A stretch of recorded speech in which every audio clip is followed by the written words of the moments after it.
I'm going to tell you about how life changed as a young Jewish girl growing up in Hamburg, Germany in the 1930s.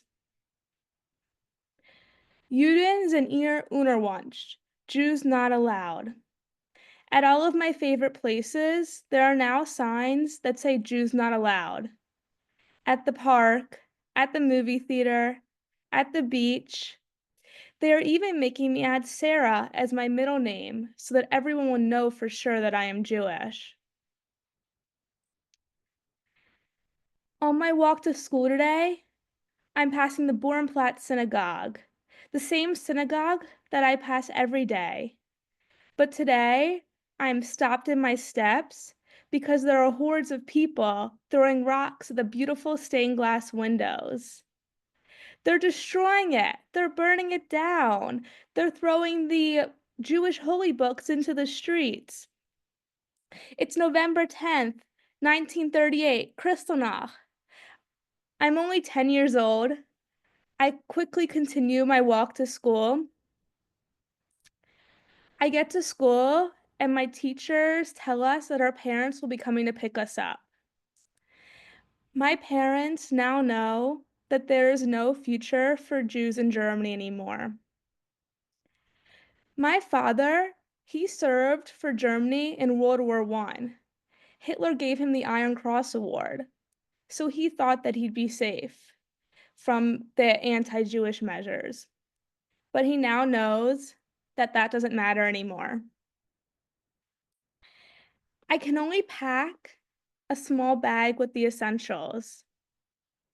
I have to say goodbye to my toys, goodbye to my school and my home, goodbye to my friends, and goodbye to my family staying in Germany.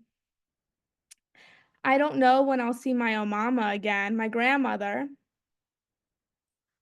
but me and my parents, we're going to Albania. King Zog of Albania said that any Jew who want to find refuge there could, and they'd be protected because of Bessa, the promise to protect your guests better than yourselves. So my parents and I, we pack up our bags for the boat ride to Albania. I don't know how long I'll be there. I hope I can go to school when I get there, and I hope I can make friends when I get there. Was I disobedient? What did I do to deserve this? Will my parents come home? When will they come home? I'm lying wide awake in the middle of the night, next to the empty bed where my parents are usually sleeping.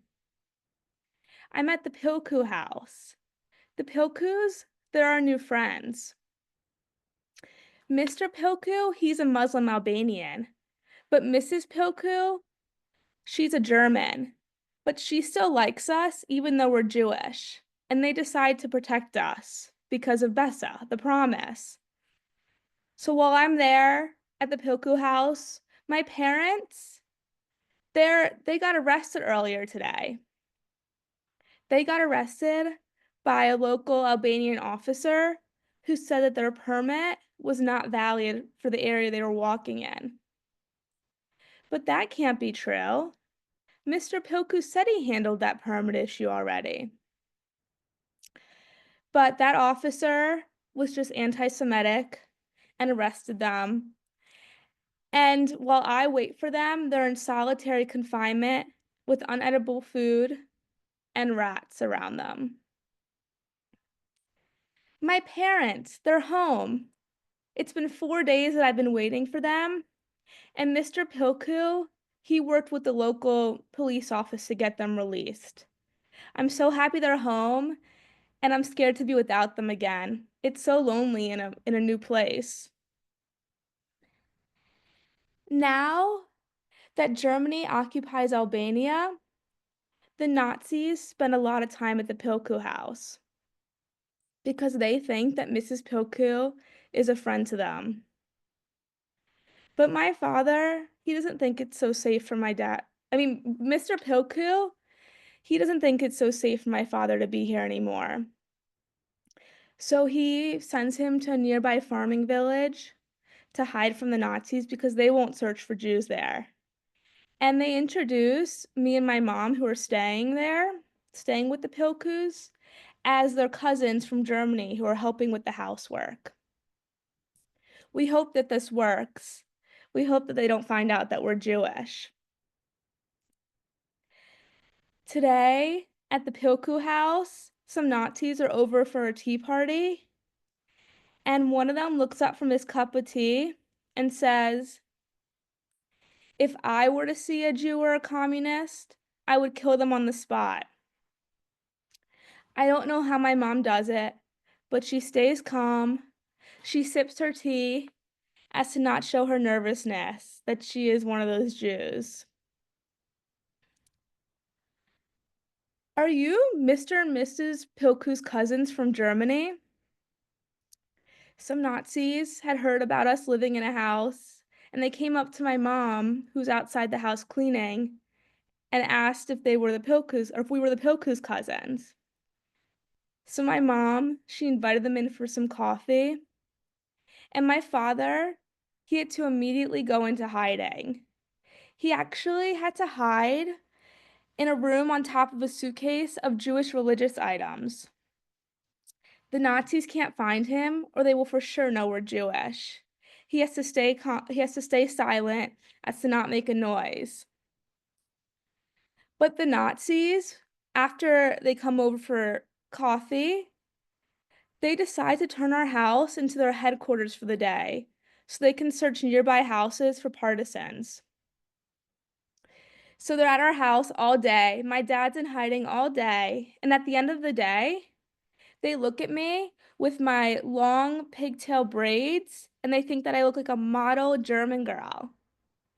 So as a special treat, they take me on a walk to the beach. When we get there, one of the officers pulls a hand grenade out of his suit and he throws it into the water. It explodes. It quickly kills a ton of fish. Is he trying to impress me? All I can think about is if he would do that to me if he knew that I was a Jew. We don't know what to do. The Germans, they're requiring all foreigners to register with the Gestapo. But we have big J's on our passports to show that we're Jewish. So should we go or should we go into hiding? Okay, we went, but we now know it's a matter of time before we're deported. We're driving through the mountains. The Pilkus, they saved us again. So actually, Mr. Pilku's cousin is a liaison between Albania and Germany. So when he finds out that the Germans are coming to deport us, he arranges for a farmer to pick us up for the night and drive us through the mountains. So we weren't home when the Nazis came to deport us. Well, it worked, and we're saved. Tricasso, Porto, Italy is so beautiful. It's a town on the sea line of Italy. It's a fishing town where all the wealthy Italians go to vacation. But for my family and for all the other Jewish refugees, it's a displaced persons camp on the stop to our final destination. Albania got their country back from the Germans, so we were able to get out and go to the displaced persons camp. For us, it's a stop to the United States. I'm making so many friends here, but all these friends I'm making, they're survivors of concentration camps and ghettos. I didn't know about any of these things when I was in Albania. It wasn't on the radio. I quickly learned that I'm the only young person here to have not lost a parent or a sibling in the war. And that's when I first realized how lucky I am to have been in Albania during the war. Every day, the mail comes to the DP camp, and a survivor list comes, and all of my friends, they run to the mail and they run to the survivor list, looking and hoping to be reunited with friends and family who also survived. But every day, hopes would go down as people would not be reunited with their family members. My mom and I run to the top deck of our Liberty boat.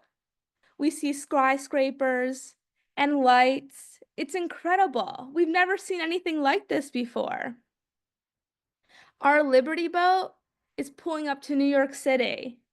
It's September 1946. Are those our friends and family? And there's Omama. We're back in the port. My father, his Liberty boat is pulling up. We've been waiting 8 months for him. He couldn't get a visa with us because of the quotas, but now he's here. And we're ready to be reunited as a family in New York City. Our Talmud says that he who saves a life, it is as if he saved an entire world. Hitler tried to kill me, and I narrowly missed being caught by the Nazis many times. But now I have 4 kids, 14 grandkids, and 33 great-grandkids. This is all due to Bessa, the Promise, and the righteous in Albania who saved us.